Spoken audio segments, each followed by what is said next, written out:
Let's do this.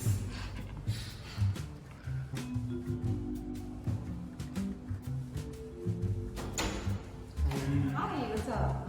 Thank you so much for doing this for us. Thank you for having me. Come on. Thank you. So, tell us a little bit about yourself.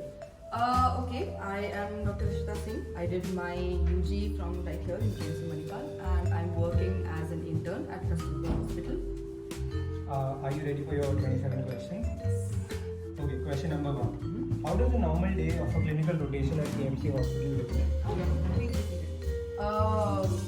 How does a normal day look like? It's actually very normal.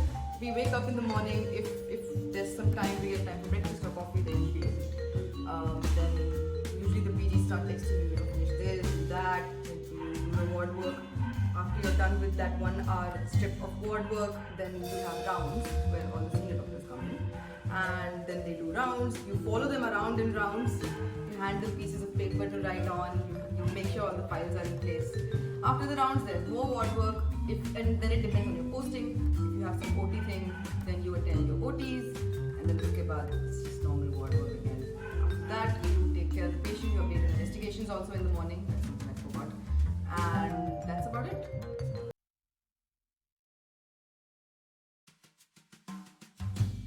Are you inclined towards a particular specialty and why? I am very heavily inclined towards psychiatry, and it's probably because it's very easy to empathize with someone who is ill or has a broken bone, because you can see what is happening to them and you can feel their pain. The thing about psychiatry is that everybody seems to be screaming on the inside and nobody else is hearing it. So there's that gap which needs to be filled. Statistically, 1 in 7 people are depressed. And the thing is, this is statistics, so it has to be more than 1. This is a problem that needs to be addressed urgently. And so that is why I think psychiatry is extremely important. Makes sense. Which specialty would you never go for? I think those of you who know me personally know that I'm very vocal about how abhorrent I find OBG. I can never go for OBG, I'm really sorry. Can't do it. Makes sense. 4. Have you ever encountered a high emergency situation in Kasturba hospital, and how did you maintain your calm? Yeah, there have been high emergency situations. Off the top of my head, there has been a suicide case where the lady had tried to hang herself, and she came in, and you could see it in her eyes. It was completely bloodshot, and you could see that she could make it, but we still had to do CPR. There have been cases where a man had collapsed because of an epilepsy fit, and there have been several cardiac arrest cases where we had to do CPR. What you need to remember over here is about keeping your calm. Number 1, and you have to do this before an emergency, categorize who you are honestly. Okay? Are you the kind of person who shuts down in an emergency and freaks out, or are you the kind who can logically make up an algorithm? Because that is very important. Ultimately, in an emergency, the thought process is not that, oh my god, I'm freaking out. The thought process is there's something happening to the patient. If I freak out, the patient suffers. I cannot afford to do that. So that instinct just jumps up. And the second thing is, primarily, this is written in every first aid book, but never in a medical book. If you do not know what to do, don't do anything. Do not be a hero. That is the first step that everybody needs. So I would like to take a pause here and brief you guys up with a way to boost your exam preparations. We all know the importance of solving MCQs before writing a competitive exam, and how solving question gives us an idea about the way our understanding of a particular topic will be judged. Also, solving full syllabus question papers before the exam under a clock is the best method to revise your concepts and map your progress towards your goal.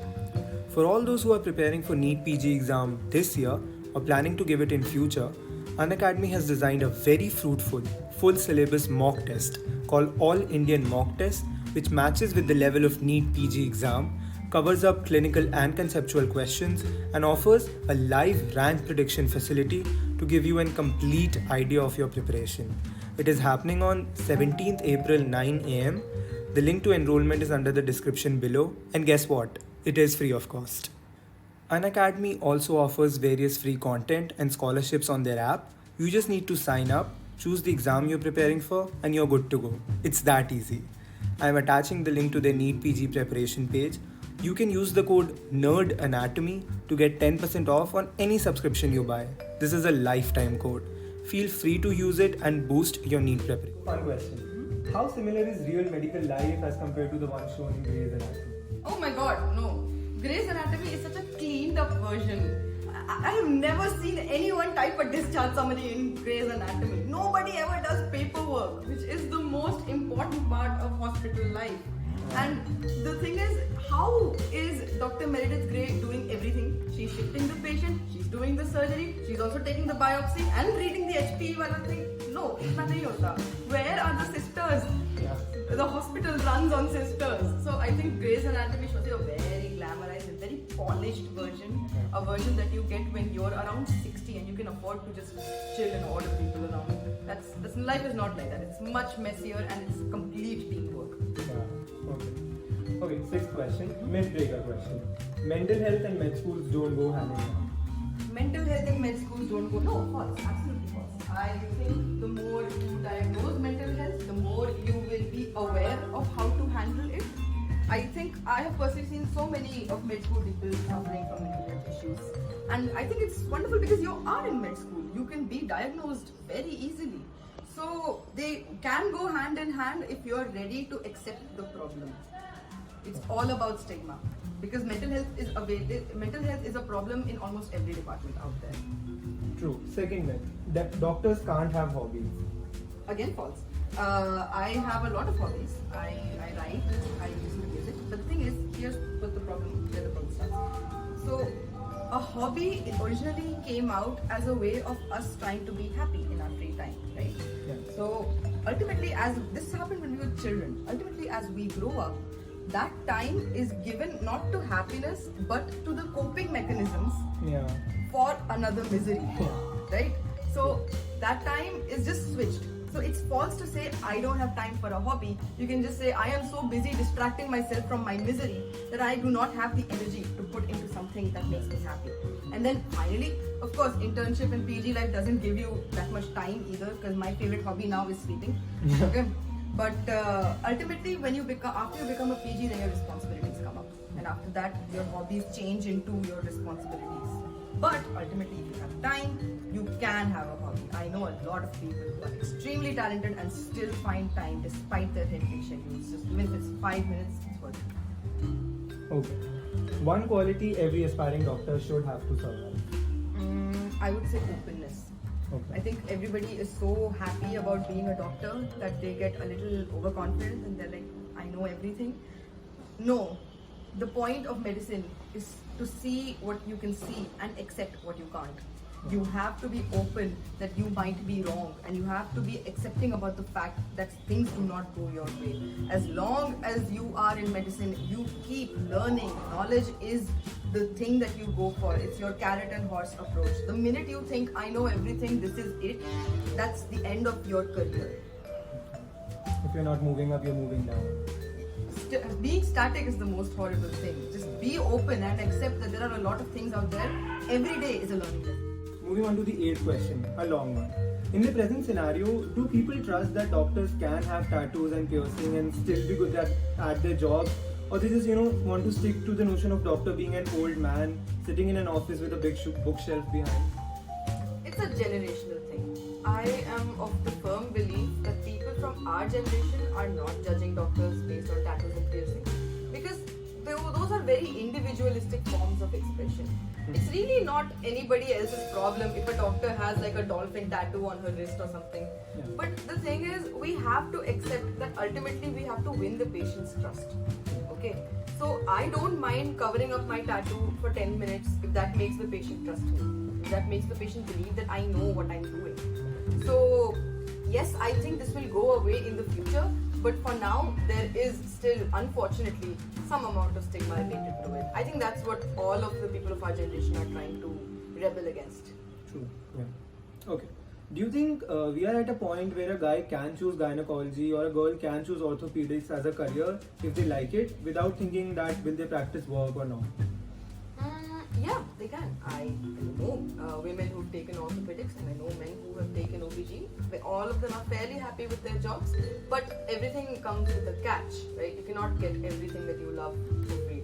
So the thing is, as unfortunate as it sounds, workplace sexism does exist. Okay, We are really trying to eradicate it, but it's going to take time. So when these people take orthopedics and OBG, they take it knowing that not only do they have to fight professionally, they also have to fight somewhere on a political level. And they're ready to take it on. And that is what I love, because that resilience is what really breaks the glass ceiling, at least for women, or for men in OBG for that matter. So yeah, of course they can, but they also have to be ready for an extra challenge. So, yes. Okay. Do you think doctors in India get paid right with respect to the amount of work they put in? No. Full stop. Ashte. Great. Well said. Okay. What would you choose? A work-life balance or a thrilling emergency field, and why? I would choose a work-life balance. If I am constantly looking for adrenaline, if I am constantly looking to be stimulated, that means there is a part of my mind that is overcompensating for a certain emptiness. Right? I would prefer the work-life balance because I'm sorry, I like going back home at the end of the day and having a cup of coffee. Kill me. So that piece is very important. It just implies that I don't have the empty void and I'm not trying to fill it up. So yes, work-life balance all the way. And I think psychiatry offers it like completely. Yeah, actually a lot of branches too, but I specifically love psychiatry. Okay, so if you were not a doctor, what would be your alternative career choice and why? And you can't say writer because we know you're into writing and everything. Believe it or not, I actually had an alternative career. I fought with my parents for it. I wanted to go into biotechnology. I love interdisciplinary approaches. So that interface between engineering and biology, I loved it. And you know, the whole restriction endonuclease thing, I loved it. I wanted to be into biotechnology because at the molecular level, it was the best way to approach biology. That was my alternative career. Okay. That's why I love pharmacology also. Pharma is an amazing subject. Okay, now this question I think all of us can agree on. How do you deal with your friends and family asking you complicated medicine related questions, assuming that you've already become a surgeon? So the greatest thing is I've already told my family that I can't do surgery. Okay. But the second thing is, and this is something I always believe, Einstein, was it Einstein or Feynman? I can't remember. But one of them said that if you cannot explain a concept as you can to a 5-year-old, then you haven't understood it.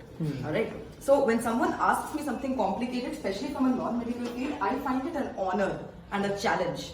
And I have to explain it to them. I taught my dad taught me heart failure because I made it all into an engineering algorithm. I made the heart a pump, I made a one-way valve, I was like, this is the pressure system, this is the tubing. So it's really a fun game explaining it to someone. So it's not, I mostly try to analogize it to a way the person will understand on their own. Like, you know, talk to an engineer in engineering terms. Talk to a cook in chef terms. They'll get it. They get it. Good. Okay. Since you're into a lot of books, if you ever get a chance to go out with an author, dead or alive, who would it be? Dead or alive? Dead and alive, is that fine? I can't decide one. Okay. In the dead authors, I would prefer Anton Chekhov or William Somerset Maugham because they're satirical writers. They hated society then. How would they hate society now? I hate society now. Okay. And we are the same page then. Yes. And I love satire. And alive, I would really go out with Vikram Seth because that man is silk and butter and pearls. Okay.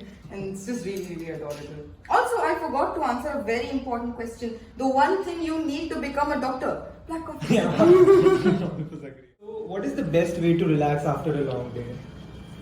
I think it's the same answer. I love reading. So, I mean, half the reason I can write is because maybe I can read. And when I know I can't read, I write. Oh, so, it's mostly just that cycle. Yeah. Go on in. Says the big novels in your room. So, coming to med school questions, what moment in med school made you fall in love with this field? Wow, there are a lot of moments. But I think I'll pick the one in psychiatry. I remember there was this one man who was around 60 years old and he was the junior editor for the Economic Times in Mumbai in his heyday. Then he got schizophrenia and then somehow he just landed up here and nobody ever came to see him. And this man was a recluse. All he did was he read Bible verses and he used to talk about Beethoven, he used to talk about the Beatles and all the other people. By the time I started taking his history, it was a 2-hour long history. I completely forgot my sense of time because he was like my soulmate. there. Oh damn. And everybody else got so excited. The people started coming and they started talking to me in Hindi. They said, "Madam, ये TV नहीं देखता. Madam, ये तो हमसे मिलता भी नहीं है." Yeah. And after that 2-hour long history, I told him, you can tell me whatever piece of music you want. I'll play it for you right here. And he could not process it. He did not know what YouTube was. And when I played the Beatles, he was all teary-eyed, and I got my greatest reward that day for that 2-hour long history. For the first time, he smiled at me. Oh, He that's smiled so at me good. and he said thank you. And I realized, I walked back. I lived in Indira back then, so I walked back from Humbelaku to Indira, very nice monsoony time like this, and I thought, this is it. This is what I want to do all my life. I think that is the moment all of us are waiting for. You know. Oh, you'll get it very soon. Okay, since you were in the college literary committee and I think you were also the literature secretary. I was the captain. Litsek was Shrey. Okay. Do you think that college extracurricular activities help in real work life of a doctor? Yeah, of course. So here's the thing, you will not get the sort of political or educational edge, I would say. Yeah. But what happens is these things teach you how to do networking. You can be as knowledgeable as you want and you can be as work experienced as you want, but you have to admit that networking is equally important to get around in the world. Yeah. And the best part is these committees, they have some very boring sections of work, all those Excel sheets, all that, sponsorship and the signs and everything, you get it, right? That is so exasperating. But then you get used to it in third year. So when you come to your internship and you have to do the same thing, all the paperwork, the signs and everything, till then you're used to the exasperation. Yeah. I think it shows you another side of medicine which is going to help you and take you a long way. Oh, that's a great answer. Okay, coming to social media, your views about Instagram, and is it really rotting the minds of our younger generation? Okay. So I don't want to be one of those condescending people who say, "Oh my God, yeah, totally." Yeah, it is. But I'm saying it not because I am the greatest or anything. I'm saying it because I live in the center of that rotten hell. I am the core necrosis. Okay. So yeah, every time I have uninstalled Instagram, I have really felt my mental health skyrocket. Okay. So that I know, and it's also prevalent. They all say Instagram is fake, and everybody shows that they're happy, but nobody is. And it's just a cycle of looking good and not feeling good. Yeah. There's a difference between having fun and being happy. So those people may be partying, but then are they really happy? Are they going home content, or are they going home dizzy and puking? That's so true. So don't look at all of that. And yeah, social media does cause a lot of problems. It does. And nobody posts videos of them puking or not having a good time. It's just Exactly. yeah. Okay, what do you do on days when you feel unproductive and burned out? Oh, you mean like every day? Like I said, sleeping is my greatest passion. I can go 18 hours of sleep and still be sleepy. But no, the best thing to do on a day like that is just give yourself a break. Okay? Med school is not a sprint. You cannot just go fast and then stop. It's a marathon. Okay? Yeah, so true. And if there is a day where you feel unproductive, just accept it. It's just not a great day. I will shut down today and tomorrow I can work again. This is of course within limits. If you feel that it's getting out of hand, obviously please seek help. It's all around you. But I accept that this is not going to be a great day for me, or I give myself a margin. If within 3 days I am unable to do things that I should have normally done, it's time to talk to someone or it's time to take some action. Okay? But give yourself a buffer zone. Give yourself a break. It's okay. Makes sense. True. Okay. Easy question. You just have to choose one. Music, jazz or pop? Jazz. Beach or mountains? Mountains. Concerts or theaters? Theaters. I went to one yesterday. Last, cafe or clubs? Cafe. Where's my coffee? Coming to the hard part, your NEET UG experience. How was your NEET experience, and one tip for every NEET UG aspirants that you want to give? I might not be the best person to ask that because I gave NEET UG 4 times. Oh damn. Okay, I took a drop once. So in 12th, the first NEET that I gave, there was that cheating scandal and everything. And so they had a retest. In the retest, I didn't score well enough, so I took a drop. Then there was again the AIPMT thing. And then I gave that, and then they said, no, maybe if you want, you can give NEET to increase your score. I was like, yeah, gamble karenge. And I gambled and I lost 10 marks. So yeah, I gave NEET 4 times. It was not the best journey for me, but I will tell you this. For everyone who is planning on taking a drop, I have taken a drop. In that time, I was properly clinically depressed. In retrospect, I'm saying this because I didn't diagnose myself back then. Okay, but what I will tell you is that it will be one of the most fruitful times of your life because you have so much time to study and make your brain grow that it is kind of like a renaissance for you. It's a rebirth.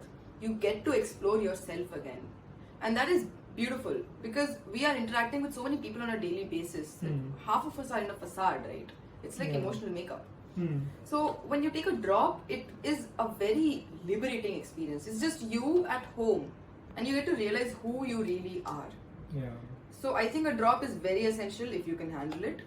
And I might actually just take another drop. I mean, I don't know. But yeah, my NEET PG experience was bittersweet in retrospect. Because I learned a lot, but I learned it at a cost. So why did you choose KMC and what do you like the most about this place?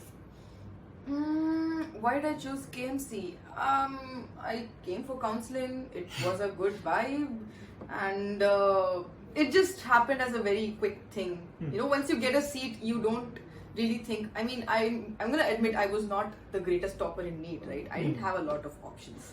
So once I got a seat, I just stuck to it. I was actually in KMC Mangalore initially, and then they upgraded me to Manipal. What do I like about KMC? This is something I like and dislike. There is too much independence. I mean, when you have this many options, you end up picking the wrong lanes. But that is also something I love because I think I have done all of the things that I wanted to. The filmy college life. That's low key here. I'm not saying it as a compliment, but it's pretty nice. The amount of independence you get, the weather is like rainy, monsoony. You get to live in a bubble for 5 years and it gets devastating once you have to leave the bubble like I am going to. But yeah, it's a journey and it's worth it. You will see all the pain and then realize if the pain was for you or not. That is so true. I've lived here 2 years, but it is no less than a student of the year life. I know, right? Okay, our next question is based on that only. Can college students too can face mental health issues as compared to the happy student of the year life shown in the movies? Okay, I never watched that movie because I know what it's about, obviously, but I never watched it because it was such a happy movie that I was, and I'm too pessimistic to actually accept that this is even a possibility in an alternate universe. So I was just so jealous that this is never gonna happen to me. No two guys are gonna be fighting over me in a mini skirt. Okay, so I never watched it. But no, college life is not student of the year. There are assignments, there are attendances. You fall asleep in half the classes, and then the professor wakes you up by shining that laser in your eye. That actually happened to me. I thought my retina would burn that day. Okay, and then uske baad you go back, and then some random friend would call you at 2 a.m. and be like, "Bhai, us test ke liye padhi kya?" And I'm like, "What?" मैं अभी उठी हूँ. So that is college life. That 2 a.m. Maggie is college life. So no, it's not student of the year. Nobody's life can be like student of the year.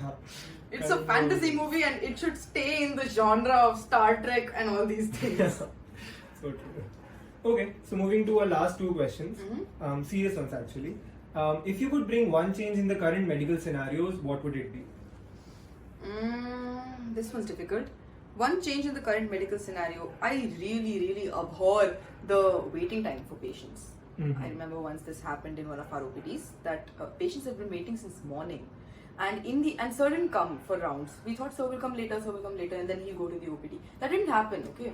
And he did not come even in the afternoon. So you can imagine patients are waiting from 8 a.m. and they keep waiting till 3 a.m. only to understand that sir's not showing up. Okay, so patient waiting time is something that really needs to be organized more. Timing, appointments, punctuality, this is really something that needs to be taken care of. And I know it's easier said than done because we live in, it's a very high population here. It's not possible to be round the clock. But what I'm saying is at least we can try. So it has been amazing, Didi, so far, and this will be the last question for today. How would you describe your medical college life journey?